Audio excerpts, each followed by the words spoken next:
Shalom Aleichem Bapak Ibu, Saudara-saudari yang dikasihi di dalam Tuhan. Kita bersyukur karena diberi kesempatan untuk berjumpa di dalam pembelajaran firman Tuhan. Sebelumnya kita berdoa. Bapa, dalam nama Tuhan Yesus, terima kasih untuk waktu ini. Sebentar kami akan belajar firman-Mu ya Bapa. Kami mohon Roh Kudus menerangi hati kami, sehingga kami sanggup memahami kebenaran firman-Mu ya Bapa. Dalam nama Tuhan Yesus, kami berdoa. Amin. Bapak Ibu Saudara-saudari yang dikasihi dalam Tuhan, hari ini Jumat 11 Desember 2020, kita akan belajar dari 1 Yohanes pasal yang kelima, ayat 16 sampai 18. 1 Yohanes pasal yang kelima, ayat 16 sampai 18. Judulnya adalah dosa yang tidak mendatangkan maut. Dosa yang tidak mendatangkan maut. Bapak Ibu Saudara-saudari yang dikasihi dalam Tuhan, kali ini kita akan belajar sedikit doktrin ya. Tapi tetap ada yang bisa diterapkan dalam kehidupan kita sehari-hari, yaitu doktrin tentang dosa. Itu mengenai dosa yang tidak mendatangkan maut. Bapak Ibu Saudara-saudari yang dikasihi dalam Tuhan, sebelumnya kita harus memahami arti maut terlebih dahulu. Di dalam bahasa Yunani di sini kata maut dipakai kata thanatos. Thanatos. Yaitu artinya merupakan kematian rohani. Jadi maut yang dipakai di sini menekankan kepada kematian rohani. Kalau kita lihat pasal 5 ayat yang ke-13, di sana dijelaskan tentang percaya dan tidak percaya kepada anak Allah.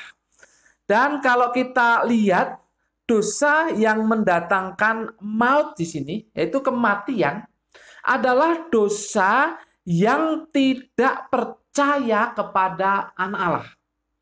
Jadi dosa yang mendatangkan maut, dosa yang mendatangkan kematian rohani, kematian kekal, itu adalah dosa yang tidak percaya kepada anak Allah. Bapak Ibu Saudara-saudari yang dikasihi dalam Tuhan, kita akan belajar kontrasnya, yaitu dosa yang tidak mendatangkan maut.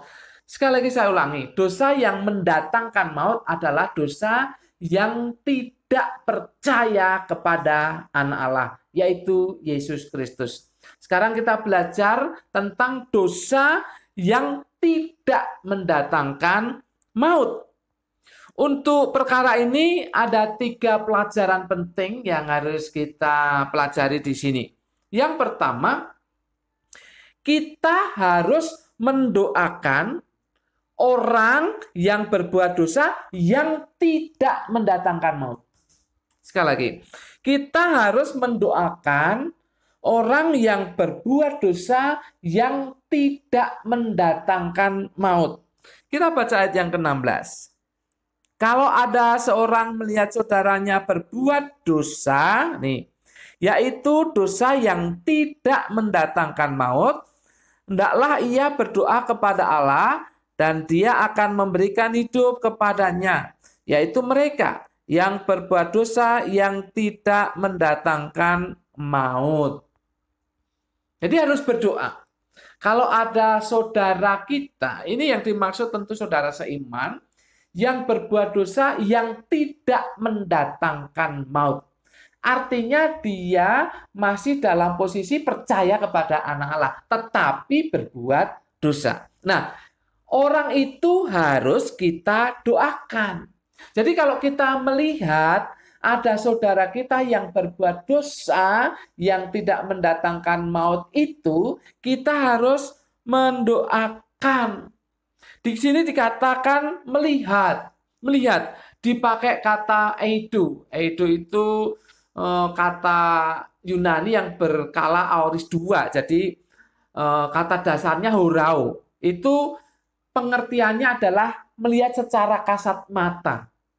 Jadi kalau kita melihat saudara kita secara kasat mata, dia berbuat dosa, maka kita harus mendoakan. Dikatakan di sana, hendaklah kita berdoa untuk dia supaya apa?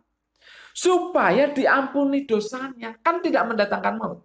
Jadi supaya diampuni dosanya dan dia bertobat. Jadi kalau kita melihat saudara kita berbuat dosa yang tidak mendatangkan maut tadi, artinya dia masih percaya kepada Anak Allah, Yesus Kristus, maka kita harus mendoakan dia supaya dia diampuni dan dia bertobat. Inilah wujud kasih kita kepada saudara kita. Jadi kalau kita melihat saudara kita itu berbuat dosa, tidak dibiarkan, tetapi didoakan. Kita tidak diam begitu saja. Kalau melihat saudara kita berbuat dosa, ya paling tidak itu mendoakan, begitulah. Kita harus mendoakan saudara kita itu supaya apa? Supaya bertobat dan supaya diampuni dosanya oleh Tuhan. Jadi perkara pertama kita bisa menemukan di sini, kalau kita melihat saudara kita yang berbuat dosa, yang tidak mendatangkan maut, harus mendoakannya. Supaya dia bertobat dan diampuni dosanya. Kemudian yang kedua, dosa yang tidak mendatangkan maut itu pun wujudnya adalah sebuah kejahatan. Ini saya akan jelaskan.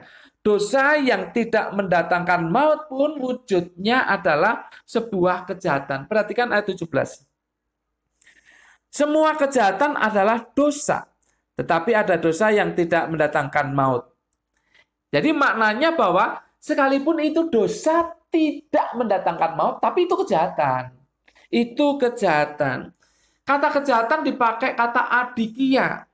Itu artinya selain kejahatan juga ketidakadilan, perbuatan salah, ketidakbenaran. Mari kita lihat salah satu contoh di dalam Roma pasal yang kedua.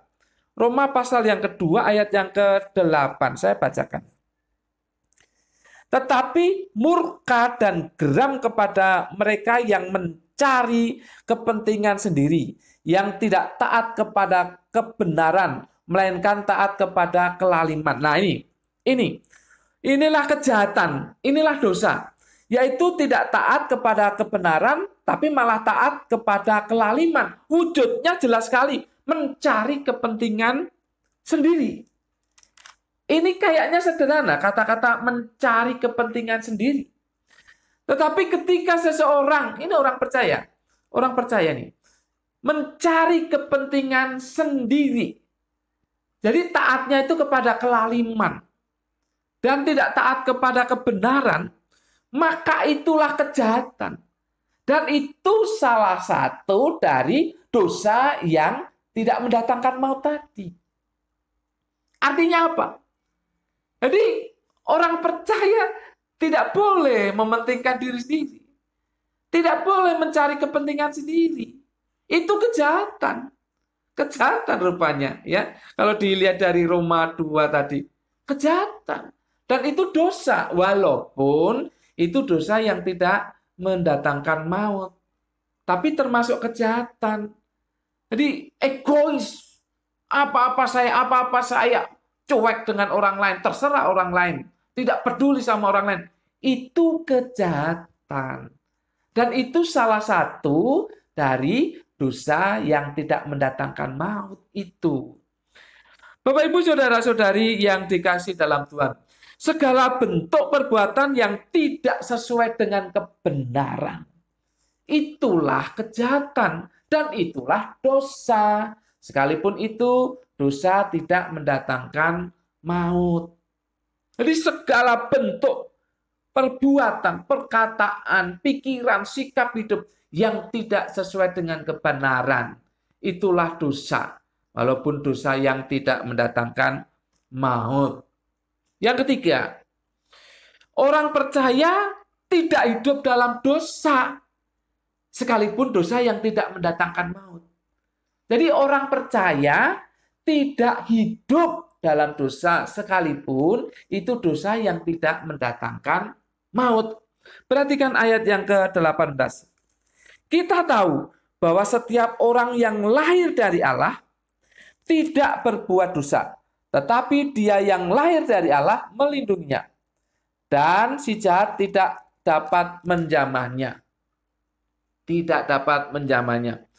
Orang yang lahir dari Allah itu identiklah sama dengan orang percaya, artinya orang percaya tidak berbuat dosa. Tapi tadi di ayat yang ke-16 tentang dosa ya, tentang harus didoakan. Terus ini pengertiannya gimana? Pengertiannya ini sebetulnya, perhatikan, ada seorang ahli Alkitab bernama Adam Clarke berkata bahwa ini merupakan karakteristik atau kebiasaan berbuat dosa. Ya, karakteristik atau kebiasaan berbuat dosa. Jadi, orang percaya tidak memiliki karakteristik atau kebiasaan berbuat dosa. Kemudian John Gill itu mengatakan tidak menjadikan dosa sebagai jalan hidup. Tidak menjadikan dosa sebagai jalan hidup. Sama aja, artinya tidak hidup di dalam dosa. Jadi orang percaya tidak mungkin hidup dalam dosa. Karena dia lahir dari Allah. Dan dia, yaitu Yesus Kristus yang adalah putra Allah, itu yang akan melindungi orang percaya. Supaya tidak hidup di dalam dosa.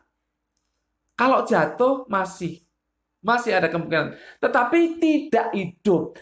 Tidak menjadikan dosa sebagai jalan hidupnya. Tidak menjadikan dosa sebagai karakteristik dan kebiasaannya. Tidak. Itu artinya. Jadi orang percaya tidak hidup dalam dosa. Termasuk dosa yang tidak mendatangkan maut. Bapak, Ibu, Saudara-saudari yang dikasihi dalam Tuhan, bagaimana ini penerapannya dalam kehidupan kita? Apa ini pengertiannya bagi kita? Pertama, kalau kita hidup dalam dosa, perhatikan, kalau kita hidup dalam dosa, maka ya, ini bukan jatuh dalam dosa. Kalau kita hidup dalam dosa, maka dipertanyakan iman kita kepada Yesus Kristus. Dipertanyakan. Kalau orang mengaku percaya, tetapi hidup dalam dosa, dipertanyakan tanda tanya besar imannya. Sebab orang percaya itu tidak bisa hidup dalam dosa. Dia bisa jatuh dalam dosa, tapi tidak hidup dalam dosa. Jadi evaluasilah diri Anda dan saya, masing-masing kita evaluasi. Apakah kita sungguh percaya kepada anak Allah Yesus Kristus? Kalau kita sungguh percaya, maka kita tidak akan hidup dalam dosa. Kalau jatuh dalam dosa, lalu cepat bertobat. Cepat bertobat. Itu yang pertama. Yang kedua, kalau kita melihat saudara kita, saudara seiman kita, berbuat dosa, doakan. Jangan digosipkan. Diceritakan sana-sini, dia begini, dia... Oh, itu bukan sikap orang percaya. Kalau melihat saudara kita berbuat dosa, doakan. Ya kita dekati, kita tegur. Jangan diceritakan sana-sini, sana-sini. Kita bercerita kepada A, bilang jangan digosipkan, tapi kita bercerita kepada B, kepada C, dan seterusnya. Itu namanya menggosipkan. Jangan seperti itu. Kalau saudara kita berbuat dosa, ya doakan supaya dia bertobat dan diampuni dosanya. Kalau perlu kita dekati dan kita tegur. Jangan disebarluaskan aib itu.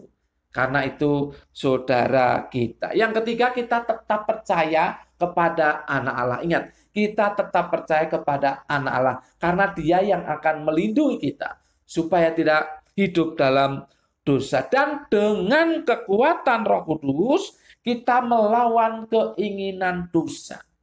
Kita melawan keinginan dosa, walaupun itu bukan dosa yang mendatangkan maut. Jadi intinya sekalipun kita ini orang percaya, kita bisa jatuh dalam dosa, tetapi kita tidak hidup di dalamnya. Dan kita punya Roh Kudus yang bisa kita minta tolong untuk menolong kita melawan segala keinginan dosa. Dan ketika kita melihat orang lain, saudara kita berbuat dosa, doakan, jangan digosipkan. Itulah dosa yang tidak mendatangkan maut. Sekali lagi, kalau dosa mendatangkan maut berarti tidak percaya kepada anak Allah. Tetapi dosa yang tidak mendatangkan maut, itu berarti kita adalah orang-orang yang percaya tetapi masih jatuh dalam dosa. Hanya kita harus cepat bertobat dan minta tolong Tuhan untuk melindungi kita dari keinginan-keinginan untuk berbuat dosa. Mari kita meminta tolong kepada Tuhan untuk menjauhi, mengalahkan, melawan keinginan dosa. Amin. Mari kita berdoa. Bapa, dalam nama Tuhan Yesus, terima kasih untuk waktu ini. Kami sudah belajar satu doktrin yang cukup berat bagi kami untuk kami pahami. Tapi biarlah Roh Kudus menolong kami untuk kami bisa mengerti dan menerapkannya. Sekalipun kami bisa jatuh dalam dosa, tapi kami bersyukur karena kami ada Roh Kudus yang terus menegur kami, sehingga kami cepat bertobat. Tolonglah ya Roh Kudus, supaya kami mampu mengalahkan keinginan-keinginan untuk berbuat dosa. Dalam nama Tuhan Yesus, kami berdoa dan mengucap syukur. Semua yang percaya katakan, amin. Tuhan memberkati Bapak, Ibu, Saudara-saudari senantiasa.